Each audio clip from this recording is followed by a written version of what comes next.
Assalamualaikum warahmatullahi wabarakatuh. Bismillah, alhamdulillah alladzi asra bi 'abdihi lailan minal masjidil harami ilal masjidil aqsa. Asyhadu an la ilaha illallah wa asyhadu anna Muhammadan abduhu wa rasuluh. Allahumma shalli ala sayyidina Muhammad wa ala alihi wa ashabihi wa kulli 'abdin ila ta'atillahi mujahidin. Allahumma barik lana fi Rajab wa Sya'ban wa ballighna Ramadan wa hasil maqasidana. Allahumma faqihna fid din wa 'allimna at-ta'wil. Amma ba'du. Qala Allah ta'ala fil Qur'anil Karim. Bismillahirrahmanirrahim. Wa dzakir fa inna dzikra tanfa'ul mu'minin. Wa qala Rasulullah sallallahu alaihi wasallam, Sahru Rajab sahrullah wa Sya'ban sahri wa Ramadan sahru ummati. Wa qala aidan as-salatu mi'rajul mu'minin. Hadirin jamaah kultum zuhur yang sama-sama mengharapkan ridha Allah Subhanahu wa taala. Kita bersyukur kehadirat Allah Subhanahu wa taala yang telah memberikan kesempatan kepada kita semua sehingga kita masih dipertemukan dengan bulan yang dimuliakan Allah Subhanahu wa taala, yaitu bulan Rajab. Bulan yang dipilih oleh Allah, di Isra dan dimi'rajkannya kekasih Allah Rasulullah sallallahu alaihi wasallam, sehingga beliau dipertemukan dengan Allah Subhanahu wa taala di Sidratil Muntaha. Walaqad ra'ahu nazlatan ukhra inda Sidratil Muntaha. Dan pada akhirnya hasil dari pertemuan Allah dengan kekasihnya, Allah memerintahkan sholat yang awalnya 50 kali sehari semalam. Berkah dipertemukan di langit yang keempat dengan Nabi Musa alaihissalam. Dan bertanya Nabi Musa kepada Rasulullah SAW, apa hasil pertemuanmu dengan Allah Subhanahu wa ta'ala? Menerima perintah sholat yang 50 kali sehari semalam. Dan Nabi Musa bersabda kepada Nabi Muhammad SAW, ya Muhammad irji ila rabbika is'alhu at-tafib fa inna ummataka la tutiku dalika. Tolong kembali menghadap Allah dan mohon kepada Allah supaya dikurangi karena umatmu tidak akan sanggup melaksanakannya. Demi kita umatnya. Beliau menghadap Allah dan mohon untuk dikurangi, dan pada akhirnya dikurangi menjadi 45. Bertemu kembali dengan Nabi Musa dan kembali disuruh untuk menghadap Allah. Alasannya satu, fa inna ummataka la tutiku dalika, umatmu tidak akan sanggup melaksanakannya. Demi sayangnya kepada kita selaku umatnya, beliau sampai lupa dengan rasa malunya kepada Allah, menghadap Allah, dan kemudian dikurangi kembali, dan terus itu berulang-ulang sampai pada akhirnya menjadi 5 kali sehari semalam. Dan yang 5 kali itu adalah dilipat gandakan oleh Allah. Pada asal diwajibkan sholat 50 kali sehari semalam, karena 1 kali dikalikan dengan 10 dan 5 dikalikan dengan 10 menjadi 50.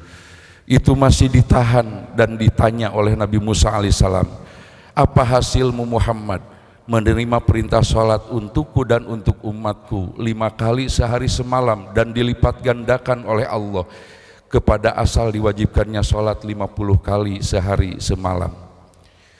Setelah jawaban itu Kangjeng Nabi Musa bersabda, ya Muhammad irji ila rabbika is'alhu at-tafib fa inna ummataka la tutiku dalika. Tolong kembali menghadap Allah, karena sekalipun hanya 5 kali sehari semalam akan banyak umatmu yang berani meninggalkan sholat.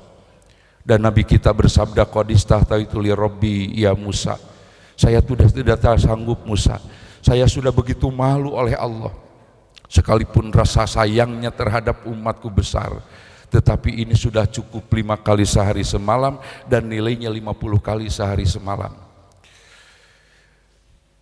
Setelah Nabi kita menerima sholat yang 5 waktu, maka datanglah malaikat Jibril alaihissalam diutus oleh Allah dan bersabda, Ya Muhammad la yataqabbalullahu min tariki salat saumahu wala shadaqatahu wala hajjahu wala sairu amali. Tolong Muhammad sampaikan kepada umatmu, tidak akan sekali-kali umatmu yang berani meninggalkan salat, maka umatmu itu tidak akan mendapatkan bagian dari bagianmu, tidak akan mendapatkan syafaat dari syafaatmu, dan akan dicoret oleh Allah, dikeluarkan dari golongan umatmu. Kenapa begitu murkanya Allah kepada kita umat Rasul yang berani meninggalkan sholat? Karena tidak menghargai perjuangan dan kasih sayang Rasulnya kepada kita, yang telah berupaya terus bolak-balik menghadap Allah supaya sholat dikurangi karena sayangnya terhadap kita selaku umatnya.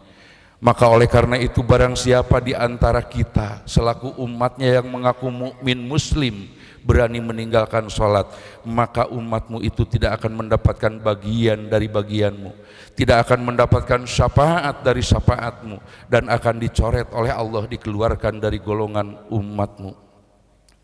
Betapa hebat sholat, hanya satu-satunya perintah yang Allah perintahkan kepada kita melalui di Isra dan dimirajkan kekasihnya Rasulullah SAW, itu adalah sholat. Allah memerintahkan puasa cukup dengan wahyu, Allah memerintahkan zakat cukup dengan wahyu, Allah memerintahkan haji dan seluruh ibadah yang lainnya, semuanya Allah perintahkan melalui wahyu Allah. Hanya satu perintah yang melalui di Isra dan dimirajkannya kekasih Allah Rasulullah hingga bertemu dengan Allah, itu adalah sholat. Oleh karena itu, maka sholat kedudukannya dalam ajaran agama kita, agama Islam, di samping sholat menjadi tiang agama, sampai Rasul bersabda, paman aqomaha faqad aqomadin wa man tarokaha faqad hadamadin. Barang siapa yang mendirikan sholat, maka dipandang orang itu telah mendirikan agama Allah, dan orang yang berani meninggalkan sholat, maka dipandang di hadapan Allah orang itu telah meruntuhkan agama Allah. Sholat juga ternyata kedudukannya dalam ajaran agama kita, agama Islam, selaku ra'sul amril Islam. Pokok perintah yang ada di dalam ajaran agama kita, agama Islam, ternyata ini semua bersumber kepada sholat. Sampai Rasul bersabda, tidak ada kewajiban yang paling utama di hadapan Allah setelah tauhid kepada Allah kecuali sholat yang 5 waktu. Oleh karena itu, maka ketika Rasul menerima perintah sholat untuk beliau dan untuk kita, turunlah malaikat Jibril alaihissalam diutus oleh Allah dan bersabda, ya Muhammad, la yataqabbalullahu min tariki sholat saumahu wala shadaqatahu wala hajjahu wala sairu amali. Tolong sampaikan kepada umatmu, tidak akan sekali-kali diterima oleh Allah dari umatmu yang mengaku mukmin muslim, berani meninggalkan sholat, puasanya, zakatnya, hajinya, dan seluruh ibadah-ibadah yang lainnya. Bahkan Rasul bersabda dalam hadis yang lain, awwalu ma yuhasabu bihil abdu yaumal qiyamah as-sholat idza kanat tamatan kubilat wasairu amalih wa in kanat naqisatan ruddat wasairu amalih. Yang paling pertama nanti kita semua akan dihisab di hadapan Allah. Tidak akan puasanya dulu, tidak akan zakatnya dulu, tidak akan ke orang tuanya, ke istri, ke suami, ke tetangga dan lain sebagainya. Tetapi yang paling pertama dihisab oleh Allah itu adalah sholat. Dan hebatnya sholat, paingkana tamatan kubilat wasairu amali.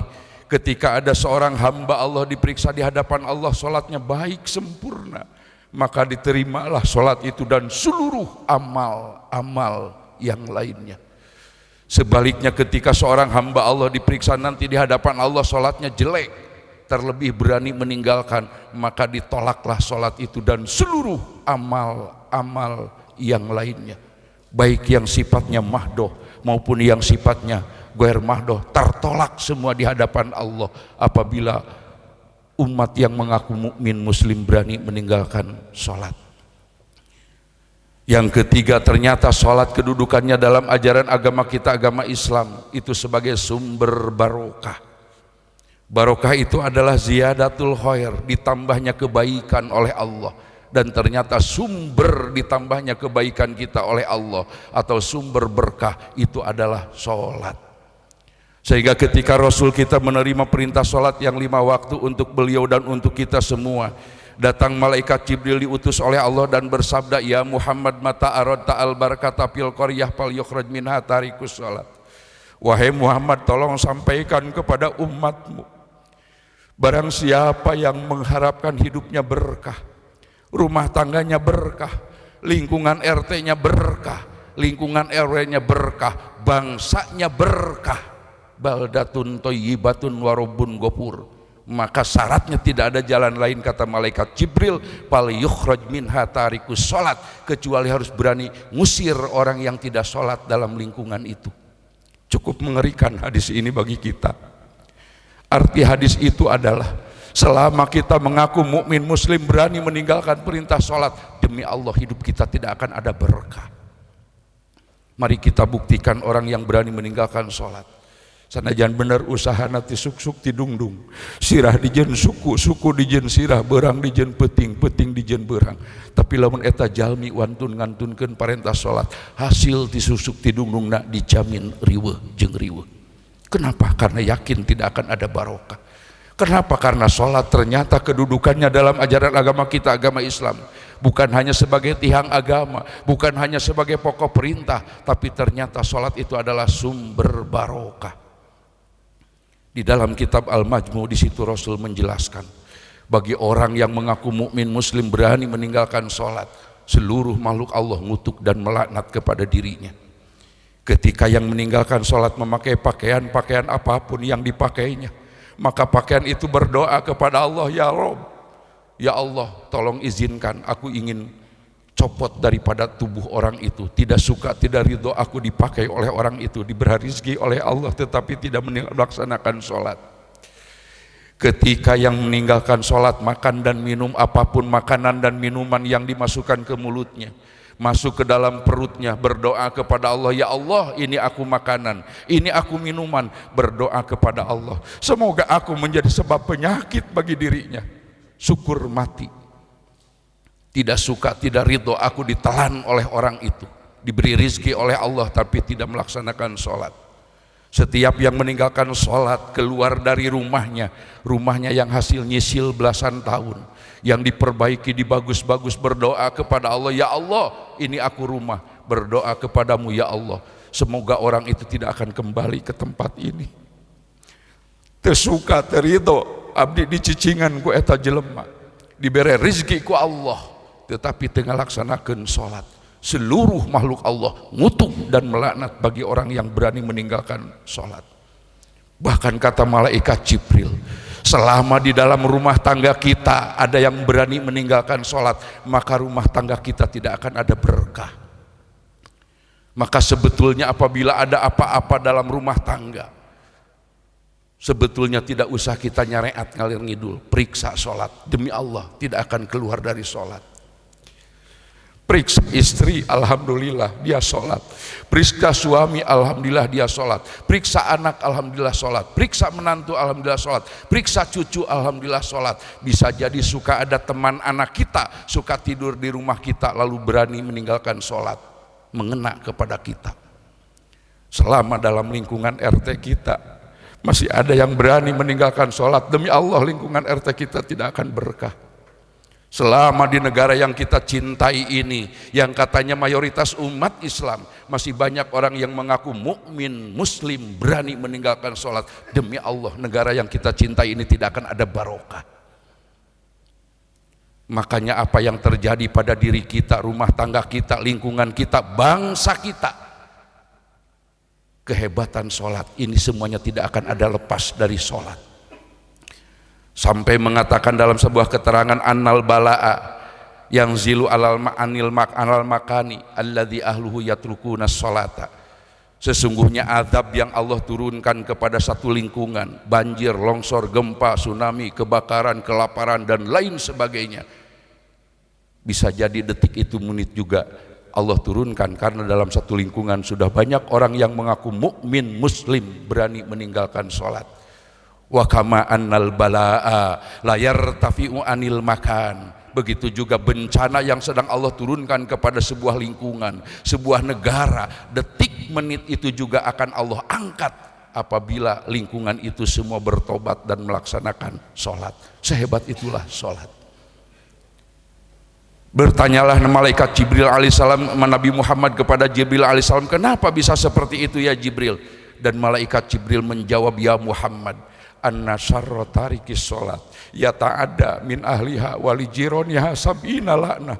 Wahai Muhammad, karena kehebatan daripada sholat, apabila dari atas satu umatmu yang mengaku mukmin muslim berani meninggalkan sholat, maka dari satu umatmu yang berani meninggalkan sholat, maka azabnya Allah akan mengena kepada 70 orang yang ada di sekitarnya. Apabila dalam lingkungan RT kita ada 2 yang meninggalkan sholat, tinggal kita kalikan kepada 70, itu yang akan terkena dengan murka Allah. Kenapa bisa seperti itu? Karena Rasul menjelaskan li'annal azab ya'ummu ala sholeh wa toleh. Sifat azab Allah, apabila Allah turunkan, maka sifatnya akan mengena kepada semuanya. Apabila dalam satu lingkungan banyak orang yang berani meninggalkan sholat, lalu kemudian Allah murka, turunkanlah hujan, maka banjirlah lingkungan itu. Insya Allah rumah DKM juga akan terkena banjir, masjid juga akan terkena. Mari kita lihat di Dayeuhkolot, setiap hujan 2 minggu terendam. Apakah di Dayeuhkolot semuanya tidak sholat? Banyak orang soleh, banyak pesantren, banyak madrasah, tapi ketika Allah murka lalu kemudian Allah turunkan hujan, semuanya ikut terkena. Hanya bedanya yang ahli ibadah tetap mendapatkan ridho Allah, tetapi akan terkena semuanya. Mana 70 itu min ahlihi, yang pertama keluarganya. Maka ketika kita meninggalkan sholat, sebetulnya kita sudah mencelakakan orang tua kita, kita sudah mencelakakan kakek kita, uyut, baho dan seterusnya. Termasuk kita sudah mencelakakan istri kita, kita telah mencelakakan anak kita telah mencelakakan cucu kita apabila kita berani meninggalkan sholat. Karena satu yang berani meninggalkan sholat, maka 70 yang akan Allah kena dengan murka Allah. Dan 70 itu min ahlihi, yang pertama keluarganya. Apabila kita dalam keluarga di jumlah jamleh anak, cucu, menantu dan lain sebagainya ada 60, masih nyisa 10. Untuk siapa 10 mengenanya? Wali jironihi, tetangga paling dekatnya. Ini hebatnya sholat. Maka Rasul berwasiat, apabila kita ingin beli rumah, ingin ngontrak buat kita, buat anak kita, maka yang pertama harus kita lihat bukan harga dan rumahnya, itu yang diwasiatkan oleh Rasul, tapi yang pertama harus kita perhatikan adalah al-jar qobladar, calon tetangga kita. Apa artinya? Rasul berwasiat, kalau bisa dan kita tidak sanggup ngajaknya, jangan sampai kita bertetangga dengan orang yang suka berani meninggalkan sholat. Kenapa? Karena ketika satu saat Allah murka, rumah yang tidak sholat Allah bakar hakikatnya, maka rumah kita yang akan terlebih dahulu terbakar karena yang paling dekat. Itulah hebatnya sholat. Sampai kata Rasul dalam hadis la tastabidwuku azzalajil wa khosafi wa sawaiki alladzina ahlum yatrukuna sholat. Wahai Muhammad, tolong sampaikanlah kepada umatmu, jangan sekali-kali menduga, memprediksi, mengansumsi tidak mungkin datang bencana, longsor, banjir, gempa, kelaparan dan lain sebagainya, kebangkrutan kepada kita, keluarga kita, lingkungan RT kita, bangsa kita. Padahal seluruh azab itu Allah turunkan detik, menit itu juga manakala dalam satu lingkungan orang yang mengaku mukmin muslim sudah meninggalkan sholat. Nampaknya apa yang sedang terjadi terhadap bangsa kita hari ini. Tidak salah kalau kita mengatakan di Indonesia tiada hari tanpa bencana. Banjir, longsor, gempa, tsunami, kahuruan, kelaparan dan lain sebagainya. Demi Allah, ini tidak akan lepas dari sholat. Karena di negara yang kita cintai masih banyak umat yang mengaku mukmin muslim berani meninggalkan sholat. Itu adalah bencana alam. BMG, Badan Meteorologi Geofisika, yang suka meramal bencana 2014 mengeluarkan pernyataan sudah tidak sanggup memikirkan Indonesia yang sedang dianalisa di depan, tetapi yang terjadi bencana di belakang. Sulit diduga. Kita bukan dengan gejala alam, tapi kita mengukur dengan sholat. Ternyata Rasul berwasiat kepada kita la tastabiduku azzalajil wal khosafi wassawaiki alladzina ahluhum yatrukuna sholat. Jangan sekali-kali kita menduga tidak mungkin datang bencana, banjir, longsor dan lain sebagainya. Padahal semua azab itu Allah turunkan detik menit itu juga. Manakala dalam satu lingkungan manusia sudah meninggalkan sholat. Itulah yang menjadi ukuran keberkahan. Tiada hari tanpa bencana. Yang pertama bencana alam, yang kedua apa yang sedang terjadi di sekitar kita hari ini, bencana moral. Tiada hari tanpa pembunuhan, tiada hari tanpa pemerkosaan, tiada hari tanpa kekerasan. Ini adalah bencana moral, termasuk tiada hari tanpa korupsi dan lain sebagainya. Itu adalah ukurannya adalah semua sholat. Betapa hebatnya sholat. Sampai ketika Rasul di Isra dimirajkan, ata ala qaumin turda'u ru'usuhum bil hijarah. Ketika aku di Isra dan dimirajkan, aku didatangkan oleh Allah dan diperlihatkan oleh Allah kepada sekumpulan manusia yang sedang disiksa oleh Allah dengan cara dipecahkan kepalanya dengan batu yang diangkat dari api neraka. Aneh tapi nyata, yang dipecahkan kepala tapi yang hancur seluruh tubuhnya.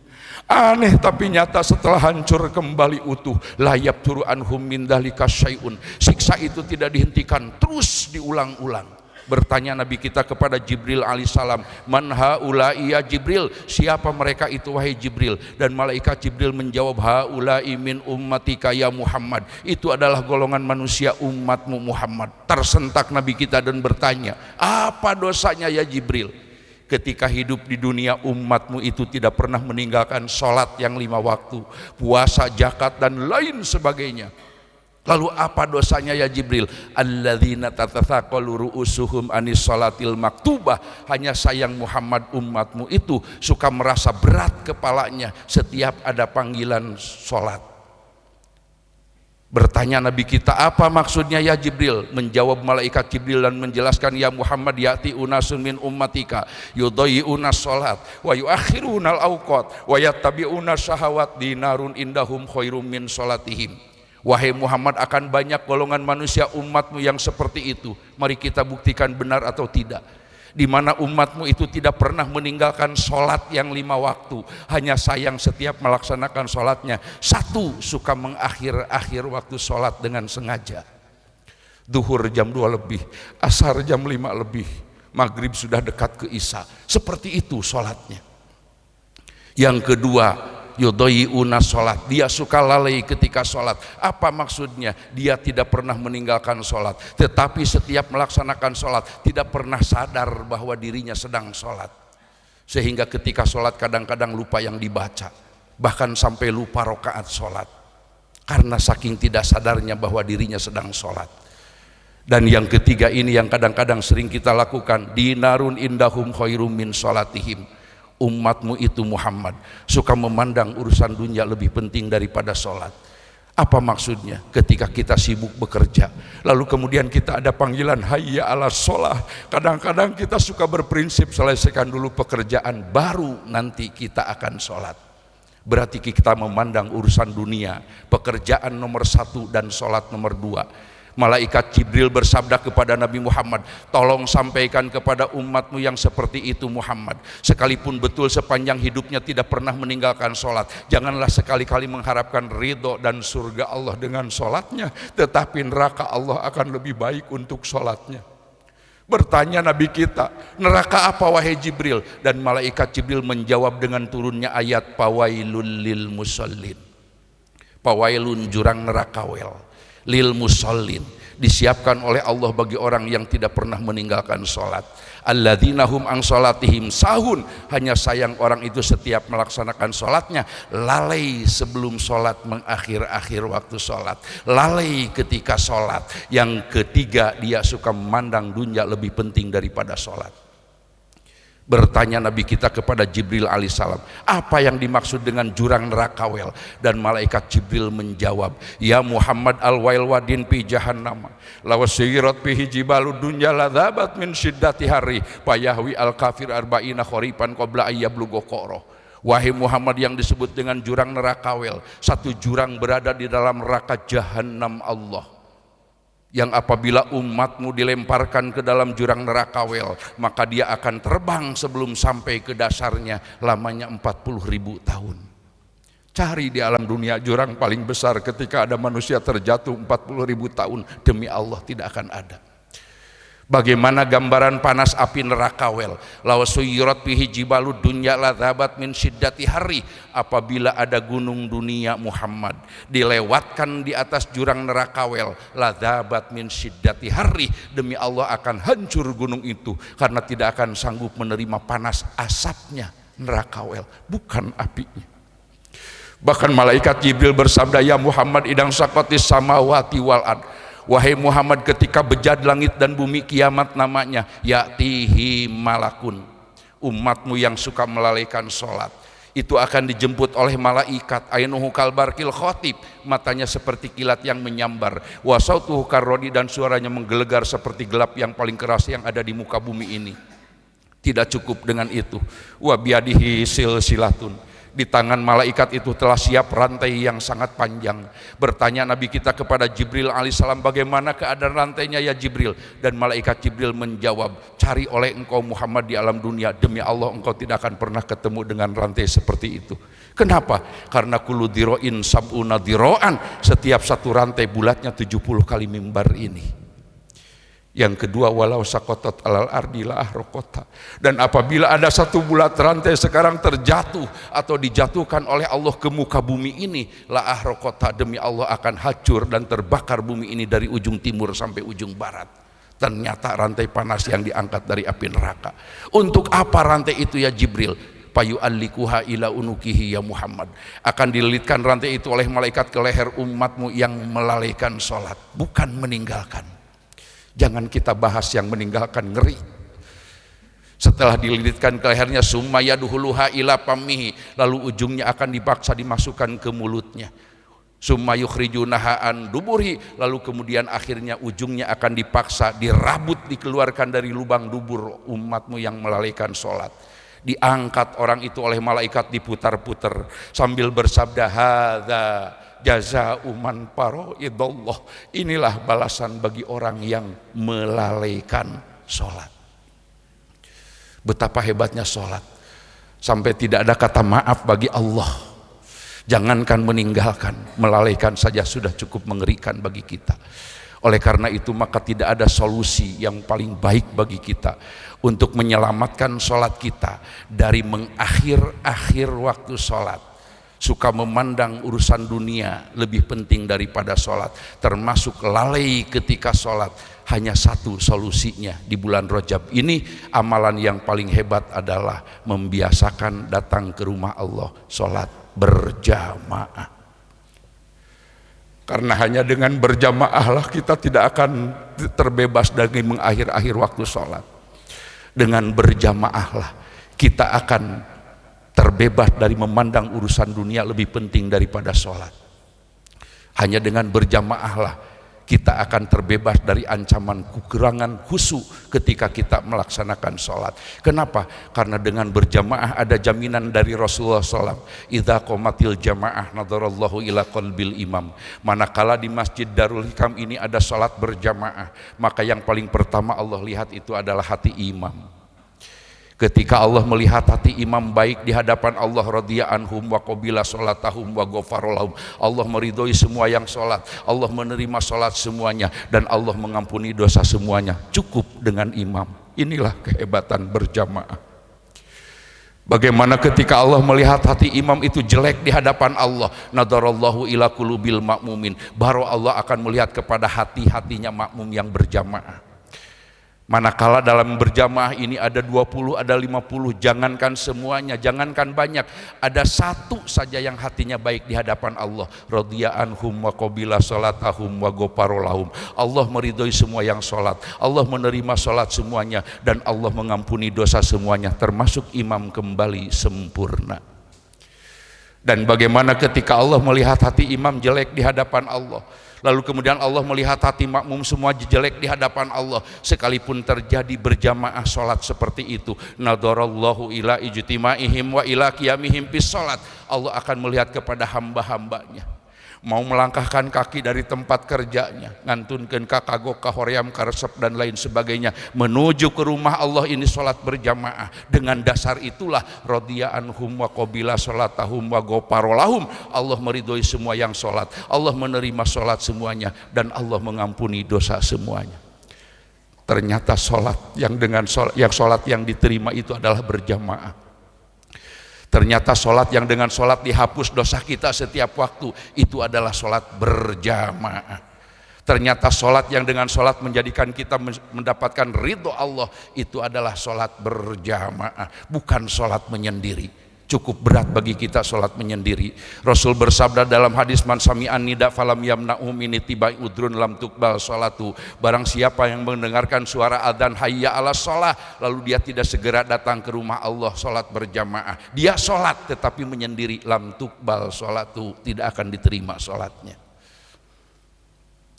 Di bulan Rajab ini yang terpenting bagi kita dan sekaligus sebagai amalan yang paling hebat untuk menyambut datangnya saum Ramadan, supaya Ramadan kualitasnya saat ini baik.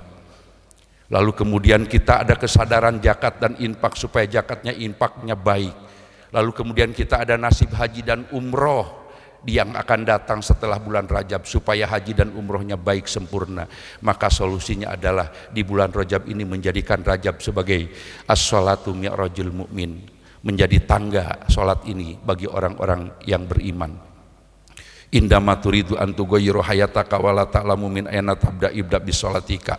Manakala kita ingin meningkatkan kualitas kuantitas ibadah-ibadah kita yang lainnya, termasuk ibadah guer mahdohnya supaya meningkat dan baik semuanya, lalu kita bingung hendak dari mana kita memulainya. Jangan usah bingung, kata Rasul, mulailah dari memperbaiki dan meningkatkan sholat. Fa'in hasolat al mudawamatu alaiha faqad hasolati taqwa. Manakala sholat sudah kita bisa jaga dengan baik dan sempurna, maka akan baik dan sempurnalah seluruh penjabaran ketakwaan kita kepada Allah yang lainnya. Ini amalan yang terbaik di bulan Rajab. Marilah kita bersama-sama jadikan bulan Rajab ini momentum untuk memperbaiki sholat kita. Salah satu memperbaiki sholat kita supaya kita terhindar dari melalaikan sholat, mengakhir-akhir waktu sholat, memandang dunia lebih penting daripada sholat. Hanya satu di bulan Rajab ini, kita membiasakan datang ke rumah Allah sholat berjamaah. Hanya dengan sholat berjamaahnya, sholat kita insya Allah akan diselamatkan oleh Allah. Hanya dengan berjamaahlah sholat kita dipandang sempurna di hadapan Allah. Hanya dengan berjamaahlah sholat kita akan diterima oleh Allah. Demikian yang bisa sampaikan amalan yang paling hebat di samping memperbanyak saum, zikir, istighfar, membaca sholawat di bulan Rajab ini. Maka salah satunya adalah menyekolahkan diri kita di bulan Rajab untuk membiasakan datang ke rumah Allah di awal waktu setiap ada panggilan hayya ala sholah, sholat berjamaah. Allahumma barik lana fi Rajab wa Sya'ban wa balighna Ramadan. Subhanakallahumma wa bihamdika asyhadu an la ilaha illa anta astaghfiruka wa atubu ilaik. Wallahul muwaffiq ila aqwamit thoriq. Wassalamualaikum warahmatullahi wabarakatuh.